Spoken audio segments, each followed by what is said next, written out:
नमस्कार भावांनो, बैलगाडा क्षेत्रातील देव हृत्सम दशम हिंदकेसरी बकासूर. मित्रांनो, बकासूरचं आगामी नियोजन कसं आहे?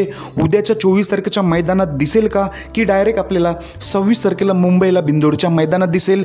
तो देखील कसा नियोजन असणार हे मी तुम्हाला पूर्णपणे सांगणार आहे.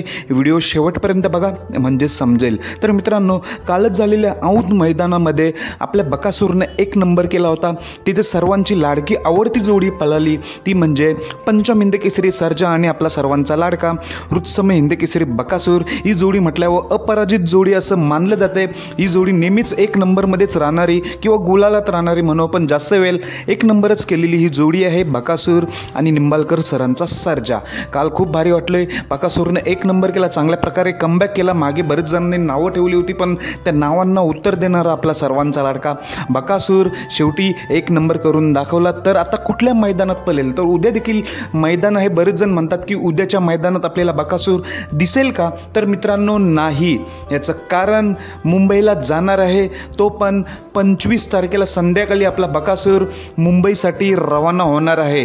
कारण की गेल्या वर्षी जे सावळी देसाईला मैदान झालं होतं ते 26 तारखेलाच आपला बकासूर निघाला होता. त्याला खूप थकवा होता, कारण की दुपारी 1 वाजता तिथे मैदानात दाखल झाला होता, लगेच शर्यत झाली होती. एवढी बकासूरसोबत पब्लिक, त्यामुळे खूपच बकासूरला आरामच नव्हतं मिळत. त्यामुळे यावेळी निर्णय घेतला आहे सावकार ग्रुपने बकासूरबद्दल की यावेळी बकासूरला आराम मिळावं, चांगली मोठी शर्यत व्हावी. त्यामुळे 25 तारखेला बकासूर 100% संध्याकाळी निघणार आहे मुंबईसाठी सचिन शेठ घरकडा ओळे यांच्याकडे आणि आराम करणार. आणि 26 तारखेला सकाळी सावली देसाई मैदानासाठी, मानाच्या मुंबईचं मानाचं मैदान म्हटलं की सावली देसाईचं नाव पुढे येतो. 26 जानेवारीला बरेच आपल्याला रथी महारथी वरील घाटावरचे टॉपचे नंदी दिसणार आहेत.